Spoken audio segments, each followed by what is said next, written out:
এবার নতুন উদ্যমে ফিরছেন তিন নায়িকা। দীর্ঘ সময়ের বিরতি কাটিয়ে ঢাকাই সিনেমার জনপ্রিয় নায়িকা অপু বিশ্বাস, বিদ্যা সিনহা মিম এবং তানিয়া বৃষ্টি আবার বড় পর্দায় হাজির হতে যাচ্ছেন। অপু বিশ্বাস সবশেষ লাল শাড়ি সিনেমায় অভিনয় করেন, যা 2022 সালের শেষ দিকে শুটিং শেষ হয়েছিল। এবার তিনি ফিরছেন সিক্রেট সিনেমার মাধ্যমে, যেখানে তার বিপরীতে থাকবেন আদর আজাদ।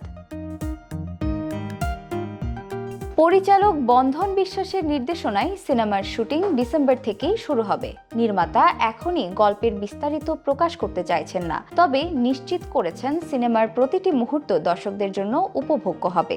অপু বিশ্বাস বলেন, কাজে ফিরতে প্রস্তুত আমি, দর্শকের প্রত্যাশা মেটাতে সর্বোচ্চ চেষ্টা করব। শোনা যাচ্ছে এই জুটির আরও একটি সিনেমায়ও যুক্ত হচ্ছেন অপু।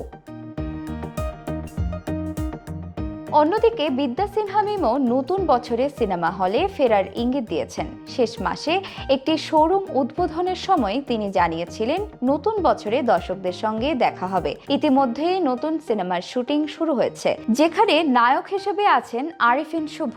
এটি তাদের তৃতীয় সিনেমা। সাইফ চন্দনের পরিচালনায় নির্মিত নতুন সিনেমাটি অ্যাকশন ঘরানার। শুটিং সেট থেকে ভাইরাল হওয়া একটি ছবিতে দেখা গেছে শুভ দুই হাতে রক্তাক্ত কুড়াল নিয়ে দাঁড়িয়ে আছেন। আগামী রোজার ঈদে সিনেমার মুক্তির পরিকল্পনা রয়েছে। এছাড়া নতুন বছরে মিমকে ওটিটিতেও দেখা যাবে, যেটির শুটিং ইতিমধ্যেই শেষ হয়েছে। প্রায় 6 বছর পর বড় পর্দায় ফিরছেন তানিয়া বৃষ্টি। 2015 সালে ঘাসফুল দিয়ে চলচ্চিত্রে অভিষেক হওয়া তানিয়া দীর্ঘদিন ছোট পর্দায় ছিলেন। এবার তিনি ট্রাইব্যুনাল সিনেমায় অভিনয় করছেন, যা কোর্ট রুম ড্রামা ক্রাইম থ্রিলারের মিশ্রণে নির্মিত। সিনেমায় আরও অভিনয় করছেন তারিক আনাম খান, আদর আজাদ, মৌসুমী হামিদ, রাকিব হোসেন ইভন, সায়রা আক্তার জাহান ও মিলন ভট্টাচার্য। শুটিং ইতিমধ্যেই শেষ হয়েছে এবং দর্শকরা শিগগিরই রূপালী পর্দায় তানিয়ার নতুন অভিনয় উপভোগ করতে পারবেন।